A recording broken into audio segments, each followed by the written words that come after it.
Hello and welcome to Transforming Tomorrow from the Pentland Centre for Sustainability in Business. I'm Paul Turner. And I'm Professor Jan Babington. Politics, personal experiences, weather, space, AI, badgers. We've discussed it all this year, so which guests and topics have we enjoyed and been inspired by on Transforming Tomorrow? It's been a long year, Jan. Oh, it is always a long year, Paul. The way you said Paul at the end of that sentence makes me believe that maybe the fact it's been a long year for you has a lot to do with me. No, not at all. Have I dragged it out for you? Has it been a nightmare? No, but I think the last episode always feels a bit strange because we've had so many fantastic conversations, and it's quite intensive to organise people and questions and to do the recordings and to look at them and then get them out there. But I feel like I'm going to be bereft for the summer because we won't get to have a chat. Yes, because this is the last episode for a couple of months of Transforming Tomorrow. We've got a couple of months where we'll relax, not see each other, not strangle each other, etc., etc., where we won't be talking, unfortunately, to fascinating people for an hour at a time and discovering all about their work, exactly, and their insights and their lives. But what did we do in the last year then, Paul? Looking back? Well, funnily enough, Jan, I have a list of things that we have discussed on this podcast over the last year. Now, all of these are true apart from one. Oh, and I'm supposed to remember. And you have to tell me which of these things we did not discuss on the podcast in the last year. Grumble. Okay. Are you ready? Yes. Badgers, square scones, which is more dangerous, sheep or a cow? Penguins versus polar bears, who would win in a fight? What football shirts are made out of? Whether the Moomins are sustainable? Taylor Swift. Australia against New Zealand. Your favourite shampoo? The differences of texture between cod and haddock? Kevin Bacon and Logan's Run. Which of those did we not discuss on this podcast? Okay, I'm down to three that I'm not sure about. The Moomins? We did discuss the Moomins. When we had Nick Barter on talking about legacy, we talked about the Moomins and how sustainable they were as a family. Okay. Shampoo. That's the right answer. Do you know what we did speak about? Your favourite conditioner. Right. Oh, goodness. That was a hard one. We talked about where you got your conditioner from and how it was an ethical business, and it was one of your favourite things. What was your third choice that might have been? I just wrote P&P down. What was that? I don't know. What could P&P mean? I've got cod and haddock. I've got Kevin Bacon, penguins and polar bears. Yeah, penguins and polar bears. No, yeah, unfortunately, in the episode about the Arctic, yes, we got talking about polar bears, and you brought up a fight between penguins and polar bears. Normally, it's me that brings these things up, but no, actually, it was you. But also, do you want to know some of the other things we've spoken about? Eagles? Yes, we have spoken about eagles, and that actually is quite serious. But that was on my original list, but I thought that was too easy for you. We've spoken about weather in space. We've talked about the connections between the Arctic and outer space and how that ties in with sustainability. We've talked about human trafficking. We've talked about politics and how that comes together in sustainability. We've talked about the economy. We've talked about the war in Ukraine. We've talked about football as a sustainable sport. We've talked about just about anything you can think of. Innovation, family businesses, leadership, modern slavery, the Uzbek cotton industry. We've covered so much over this last year. So our knack then will be how we bring this together as thematically, because of course we have a long list of people wondering what happens behind the scenes. At the beginning of each season, there's a long list that keeps on getting longer as the season goes by. And we try to think about picking up on topics that we've heard something about before, but we have a different angle on them. Likewise, we try to think of new topics, and sometimes it's just purely accidental and that we bump into somebody on a train, for example. Hello to Alfie out there, and think, oh, that'd make a good podcast. But we do try to sort of curate it in a way that there will be some kind of, sort of common themes coming out of it. I have 3 themes this year, much as I had 3 themes last year. I like 3 as a number. It's a magic number, as they say. So I've got 3 themes. How many themes have you got? 27? I've got a piece of paper which you can see if you glimpse at it. Which is why I said 27, looking at this piece of paper, which includes so many diagrams, lists, arrows, circles, etc. But if you say you're 3, I suspect they'll be on here somewhere, and then we can see what other things are in there. I've got politics and law. That's kind of one together. I originally thought they might be separate, but politics and law, they've come up as issues quite a few times. Personal experience, and how the people we've spoken to and their personal experiences have shaped their work and also brought greater insight to their work. And AI. Yeah, AI's been all over it, really, hasn't it? No matter how positive some of our guests recently and in the past might have tried to be about AI, I'm still going to say AI. Well, let's start with politics and law then. Yes. And I think that, I guess we've been in there because of the political headwinds have been much stronger this year than it feels for other years. But at the same time, the possibilities offered by political change are still there as well. Yeah, we've had a couple of episodes that have really focused directly on politics. So that's been the discussion we've been having from the very start. So when we had Nick Nazmi in from Malaysia, a former Malaysian minister, and he was talking to us about his experience working in politics with regards to it and his experience internationally and the people he'd met and attitudes towards it, that was directly about politics. We also had Lewis Nicholas talking about corporate political activism and how companies can take a political stance on an issue. And they were directly about politics. But then there was a certain man who got mentioned an awful lot, not always by me, but occasionally by me, occasionally by you. Donald Trump. He got mentioned quite a lot by various different people, whether he wanted to overtake Greenland. Remember that? Almost a year ago, the whole talk was Donald Trump was going to invade Greenland. That seems to have fallen off his to-do list. I'm sure it'll come back when he's bored and wants to find something else to talk to. We've talked about how he influenced, and the Americans generally influenced, the shape of European politics and elements there. We've talked to Dan Levinskas from his company Cetera, who works with companies in North America. He's in Canada, but he works with companies in the US and the effect that Trump's had there. We've had all those discussions where Trump has come up because of the influence of the shift in politics that there has been there. But the retrenchment is also there under that politics and law element. And one of my really uplifting podcasts was the one from Camilo, who talked about these judgments that have been made in international human rights settings that actually have binding effect.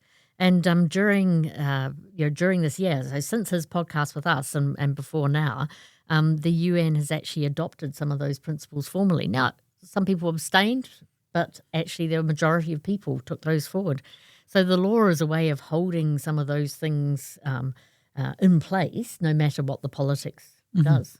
And much more locally to us in the north of England, in England generally, the River Wye, that's W-Y-E, not the why on earth have they called the River Wye, has been given rights of nature. There was a charter recognising its rights across its whole span from England and Wales. That's the first of its kind. And so that's an example of nature rights that goes way, way back to when we talked to Camille in the first series about the rights of nature, but an example of an expansion of what's going on and how what we talk about on this series can actually then come into play in the real world. Because this isn't the real world, obviously, set in a studio recording a podcast. It's a version of the real world, maybe.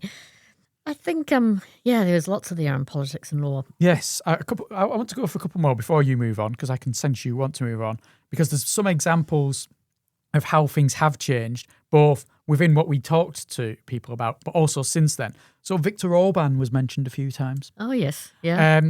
The former president or prime minister, I'm not quite sure, but the former leader of Hungary and right-wing anti-sustainability, did a lot of things that maybe stopped the EU pushing too far one direction or the other on their thing. He's now gone in Hungary.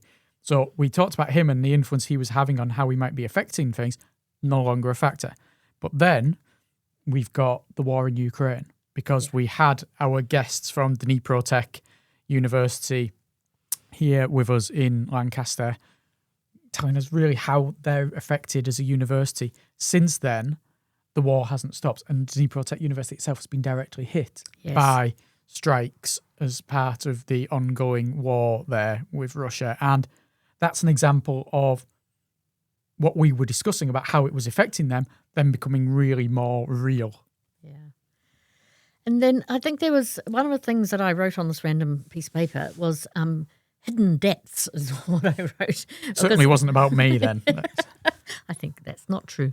And that does relate to, particularly to the law, is that tucked away in the bottom of legal frameworks, whether it be the EU taxonomy or the various EU regulations that both Charika and Andreas talked about, that tucked away in there is a lot of technical detail that sets the basis for other things to be happening. So the law enables politics, and obviously politics end up, in laws. But I found some of those things really fascinating. I mean, at least in part because they were within my field of corporate disclosure. But I hope other people found them fascinating to realise that right down at that grassroots level, there's really technical, particular things going on that will lead to other outcomes we might be keen on. And slightly similarly, Jamila, when we spoke to her about her work regarding planetary health and how in Malaysia they have charters and outlined plans there for planetary health within them and how that might lead to other people around the world and other countries having such considerations of the health of the whole planet. And then something that had already happened before we did the episode was Farmon and Uzbekistan, and seeing how the influence there of companies and people boycotting Uzbek cotton and making changes at a company level or a sector level then led to change at a national level in Uzbekistan for how they were acting and behaving. And now the forced labour there that used to be the way that the cotton was harvested is completely gone. And I really, well, there's so many episodes I enjoyed, of course, but I really enjoyed his because it's like some of our episodes is a little bit like, well, here's this terrible problem and here's the start of some solutions. But because we asked that consistent question of everyone, what's next? One of the things I loved about his was that, well, what's next is it was sorted out and things are going forward. And when we talked to Sanjay, we also talked about transformation, and those elements came together in quite a few of these fields about things changing, developing, moving on, whether it be with Leanne and Killian about how businesses can be inclusive and how they think about who their customers might be, etc. Yeah, broadly, when we spoke to people about what was next, there was a whole lot of optimism and hope for what might come, sometimes even excitement for what they've already seen happening. A bit like you said, that Leanne and Killian, when we talked about their Marketplace and I project, what they've already seen happening in organisations they worked with to make them more accessible. Farmon, a great example from what he's already seen happening in Uzbekistan in his lifetime. But there's also a lot of determination. A lot of people determined to keep pushing and making sure that issues don't go away. We've talked to Sophie Alkhaled recently about refugees and also about gender, and she was making the key point about gender, that we can believe that the gender issue is solved and done, but it isn't. And therefore, we need to keep it there at the forefront of people's minds. And we've spoken to so many people who are very good at that, at being the right level of forceful in making sure that issues do not go away. And on my random bits of paper here, I almost combine them under three headings. You've got three as well. Yeah. Now that I've told you I've got three, suddenly you've got three. On this is justice and the pursuit of justice, and the justice battles aren't solved overnight. They are ongoing, multi-generational activity. Care, and then also compassion as well. So in terms of the hearts of some of the people that were spoken to, I mean, I've been quite close to having a wee cry in some of our podcasts just to hear both the situations that people are working within and seeking to bring change, but also the extent to which there's hope and there's kindness, whether it be for refugee entrepreneurial woman through to people who are in refugee camps for maybe generational elements, through to I particularly like Jamila's description of seeing women who have given birth on their own, stuck above flooded areas. And just, I really like the way she sort of said that it hurt her. And I think, well, yes, it does. Anyone who's sensible, it hurts. Mm-hmm. But actually, okay, so what do you do with that hurt? You take it, you build, you make something of it, and you take it forward. This really ties in with the second area I said, which is the personal experiences. And we've got Jamila, like you say there, and who had, as a doctor, helped deliver 15,000 babies. So cool. Yes, 15,000. Maybe it's 16,000 since we last spoke, although I don't think she's directly involved in that anymore, but you never know. We had Farmor Nasadov, who we talked about in his experience of the cotton industry in Uzbekistan as someone who was in forced labour and then researches it. We had Cliff Shelton, who talked to us about the NHS National Health Service here in the UK, its levels of sustainability as someone who works here at Lancaster teaching, but also as someone who is a surgeon on the factory floor, if you will. The operating room floor doesn't quite have the same effect as a phrase. Then the two recent episodes we had in refugees related, where Sophie Alhaled and Nonlantha Dubé both had been to those camps, but they're also both from countries that are affected by refugee issues.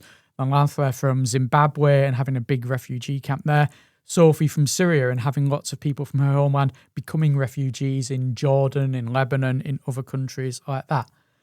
You had Kyla right at the start of the series, that in a similar note, Kyla Raby and her visits to the various refugee camps around the world, looking at issues around human trafficking, and that personal experience of being there on the ground and speaking to these people, hearing from these people, learning from these people, knowing about their experiences provides so much more expertise to them.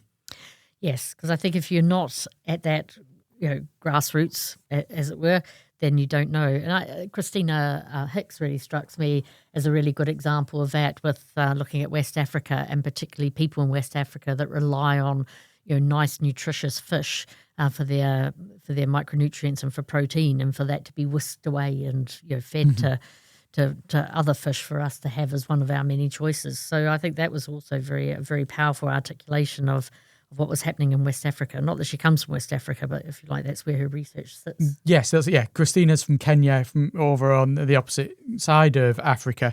But yeah, that's something as well. We've had people from so many countries, and I've got a list here of all the countries we've had guests from. Well this done. Is alphabetical order, so I am not trying to put certain countries first or last. And also, I apologise if I've missed anyone. I really hope I haven't, but I apologise if I had. So we have had people from Argentina, Australia, Canada, Denmark, Egypt, Germany, India, Indonesia, Italy, Kenya, Malaysia, Norway, Pakistan, Syria, Thailand, Ukraine, USA, Uzbekistan, Zimbabwe. 19. No. 19. Yes. So we've brought all those different perspectives, and that's a really important thing. You're from New Zealand, you may not have noticed. I'm from not New Zealand, I'm from here near Lancaster.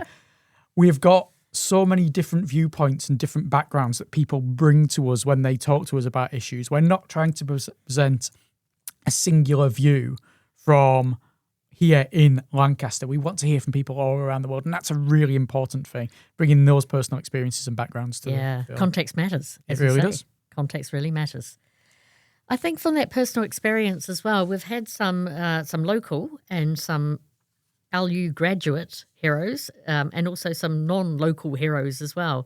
So here I'm thinking of, it was really nice to welcome Richard Mason back to his university, and your friend Ben on the buses. He's Ben on the buses, yes, as in fact he will now be forever known. Thank you. I'm writing that down. Next time I speak to him, Ben from the buses. Ben on the buses. Ben on the buses, yeah. So we have LU graduates who we've made contact with in a variety of ways, who've come back and talked about what they've been doing since they graduated. Yes. And I suppose Dan, as a St Andrews graduate and one of my students, again, what's happened after they graduated and what kind of path they've taken through. And two people you haven't mentioned who are on that, who you probably maybe don't even think of this. One of them is a very good friend of yours, Idlan, who talked to us about football. Yeah. Your very good friend Idlan, who's now been offended that you've forgotten that she's a Lancaster graduate. But also Keisha Karina, who came from Indonesia, to speak to us about old age and the effects that has on economies and people generally. Yeah, they're coming back. We're sending people out into the world from Lancaster and occasionally bringing them back if they're okay.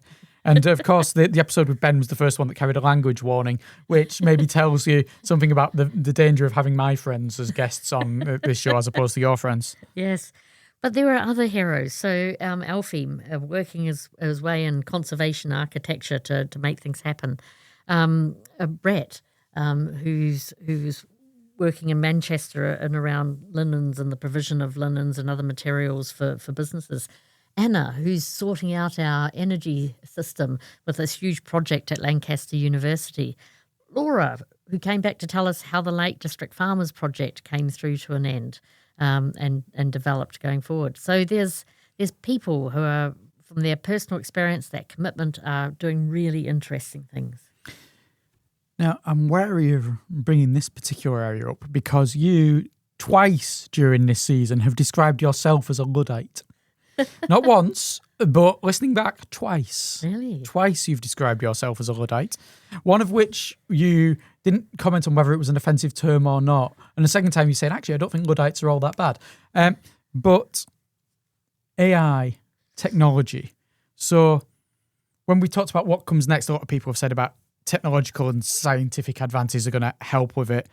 Space weather, earth weather, both of those we've spoken about with Jim Wild and James Heath, and both of them have given us really interesting insights into the weather. And we're recording this episode during yet another heat wave here in the UK where temperature records are being broken, and James will no doubt have been doing lots of work saying, oh, actually, no, this is now the new highest temperature for Lancaster. But yeah, AI has come up an awful lot. The good and the bad. If I've been talking about it, generally the bad, but we have heard some positives about it, and it's been a good thread that's run through things from specific episodes. Again, Adrian Friday talking about data centers, energy usage that comes from them, and that was right near the start of the season, but really good to get our heads around how much energy they're using and the size of not even a small country the energy was being used. And I dare say, given the amount of new data centers that will have been built since then, it's probably now at the size of a really big country, the amount of energy and water, of course, lest we forget. But then we had some people who were talking about it in other ways. Barbara Salopek, who joined us from Norway, talked about how AI can help with innovation and how AI isn't necessarily a bad thing. It just means that we can, if we use it well, it can help us innovate properly. Mahmoud Gad, we talked about AI when it came to modern slavery reporting and other reporting as well, analysing reports, making sure that reports that go together do well. And Pentland, do you remember? Yes, when I do. we spoke to Richard at Pentland, who obviously pay your wages in some way, shape or form, so we can't say anything bad about Richard, talked about how using AI has allowed them to free up people's time so that rather than doing endless audits, they can actually work with suppliers to ensure that practices and changes are taking place in reality rather than just on paper, because they were spending so much time doing. Obviously, there's still some manual input into it, but there were positives about AI beyond the negatives that we talked about of the amount of energy it uses and the complete chaos it can cause, etc. And I think maybe we'll become more sophisticated about AI over time. I have no confidence in that at all. Well, seeing how people continue to use it in such frivolous ways. Yes, and I suppose that's what I'm getting at, is that any new technology does the frivolous stuff, and if that becomes the main use of technology, I think that's a great wasted opportunity, because some of the things that it could do well becomes really important. Mm-hmm. But I suppose one of the things, I've been listening to a lot of podcasts myself on, what is AI, the future AI, will AI become sentient, which I don't think it will, but some people worry about it, whether we'll use it to guide bombs, which I truly hope we don't, but I suspect we already do. So there's a sense in which that AI question, I think, is going to keep on coming at us. Yes. I wouldn't describe guiding bombs as frivolous, but misuse of it would be what I would say there. Yes, Just super scary. Yeah, and it's almost like you want to say stop, which is a few things that, I don't know if you remember the episode with Alfie, when what needs to happen next we talked about, and Alfie was just right on there when we talked about architecture being more sustainable. What we need to do is just stop. Yeah. We shouldn't be building as much. We shouldn't be doing as much work when it comes to expanding, knocking things down, putting them back up again. You just need to stop. Yeah. And you need to do renovation and think properly about what you're doing. And that's not just the case for architecture, that's the case for so much. I mean, if we all stopped doing lots of things, then the climate crisis, the massive heat waves that we have been having several times already this year across various parts of Europe, wouldn't be happening as much in the future. And I suppose that comes down to the really fantastic idea that was brought to the fore, persuadables. Yes. So I remember being very taken by that and working with the persuadables to Before think about. you move on, have you watched the Roger Moore and Tony Curtis series since? No. The Persuaders. You've already forgotten about it. I should have had that on the list of things that we discussed this year. Yes, yeah, the Persuaders. Yes, that's. And I had to stress that the Persuadables were not Roger Moore and Tony Curtis in very big collared outfits, dashing around the Côte d'Azur, solving crimes, etc. I'll put that back on my list. Yes. I'll ask you in a year's time, and you still won't have watched it. Carry on.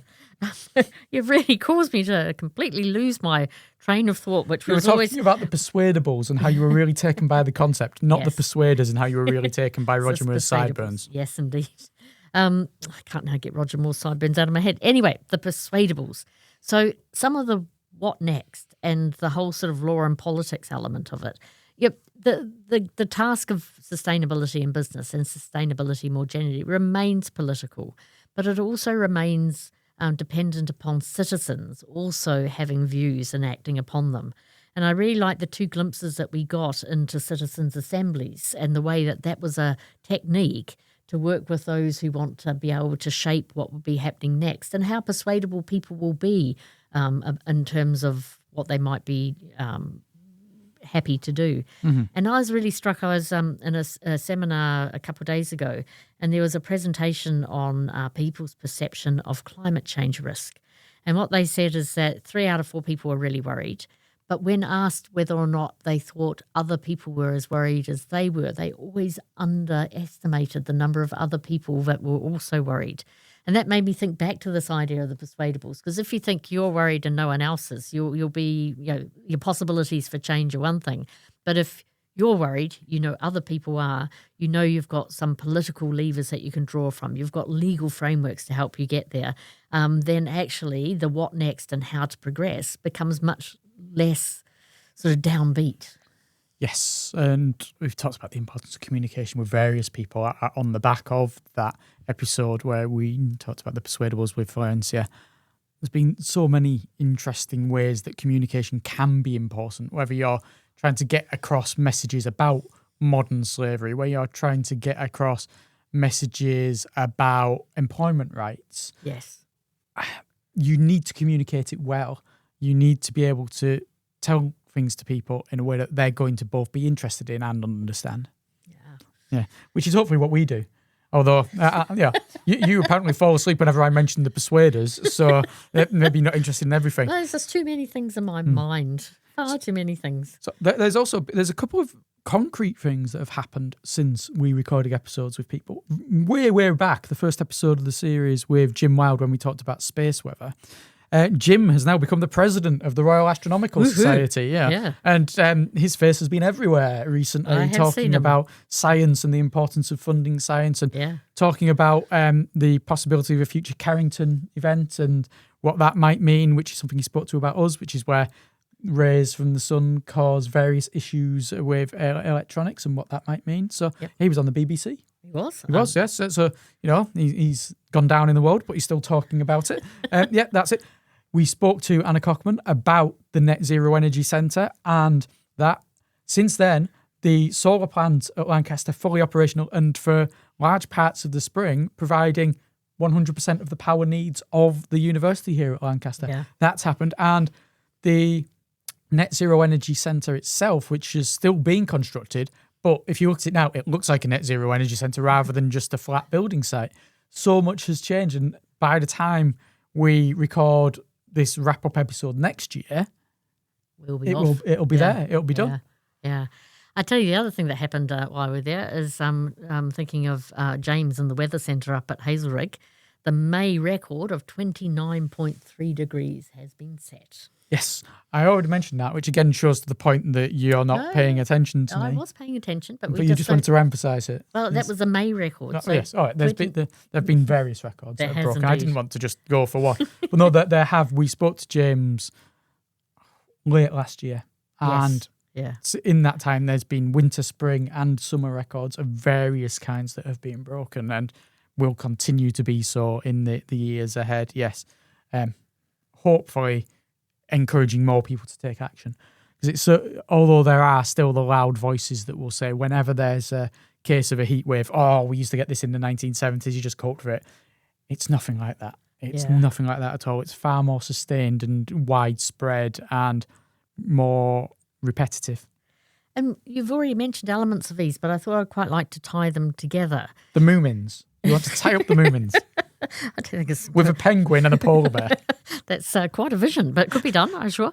Is that there were sort of ideas and ideals that came through quite often, whether it be entrepreneurship, innovation, strategy, transition, leadership, these kind of notions and ideas that are deeply contextual and change as they go along, kept on coming up as being ways of becoming good at these things so you could address the issues that you're trying to deal with. And I quite like Nick Barter's contribution to us, which is thinking again further on his future normal ideas about whether or not generational governance, and then Alfredo with family firms and their governance, might also be ways of actually targeting the transition, heading to something quite different. Yeah, I totally agree. We haven't had quite so much this season hearing from the people who are working with students directly and the next generation, but we've heard a lot about the next generation and the succession side of it. Ellie Hamilton talked to us a little bit about succession and what happens there, and also talked about a new way of thinking about entrepreneurship and regional development, which both tie in more with sustainability. Yeah, so looking ahead to the next generation, how they might change things and how entrepreneurship might change things is really good. And should we look forward to season 4, or do you still? I've got one more question. One more question. At the very start of this season, Jan, you accused me of being insulting, to which I said, actually, I think I can be a lot more insulting. So I want to know, over the course of this season, have I been more insulting? What, to me personally? I don't care, just generally. I think you remain robust, but I think you're now in awe of the fact that I'm the Taylor Swift of the accounting world, and so treat me with the respect that I might be due. I don't think you're even the tailored suit of the accounting world. I don't know what you are. Yeah. Yes. There you go. Just for proof that, yes, that's it. And also, at the start of last season, one last thing, we said we hadn't been cancelled, but having had our first language warning this year, do you think we'll be cancelled before we come back for season 4? I don't think we will be. We've got good plans to have some more conversations, I think. Yes. Where those conversations take us, who knows? There's lots of issues we do want to speak to. There's colleagues we want to speak to, more colleagues in Malaysia, more colleagues in Germany, all around the world, many issues that tie in across things such as climate markets, where you're gambling almost on what the future climate change is going to be, whether this is talking about how you teach sustainability to small children. There's lots of things. I'm sure you've got other topics you'd like to talk to as well. And I don't know if we're going to be able to replicate our previous forays into space. I'm not sure what our next space conversation is, but because in season 2 we started with asteroid mining, and in season 3 we started with space weather, I feel like we're almost obliged to do something in the space area. We'll find out. So yeah, we're going to be away now for a couple of months. We'll be returning in October with season 4. When we do, we'll find out if we are in outer space or if we're more earthbound. That is indeed. But in the meantime, I'd like to add a vote of thanks to everyone who's listened. You know who you are because you're out there listening to this. We really appreciate that you listen. We're always really happy to have suggestions for topics or people you think might be great to hear from. And it's been good. Thank you. Thank you, Paul. And I'll say thank you to our production company, Rethink Audio, who produced us over the course of the last year, and our various producers, Fionn, Matt, and mostly Joe, who has had to put up with so much from us over this course of this season. Thanks very much for listening. Until the autumn, it's goodbye from me, Paul Turner. And from me, Jan Devington.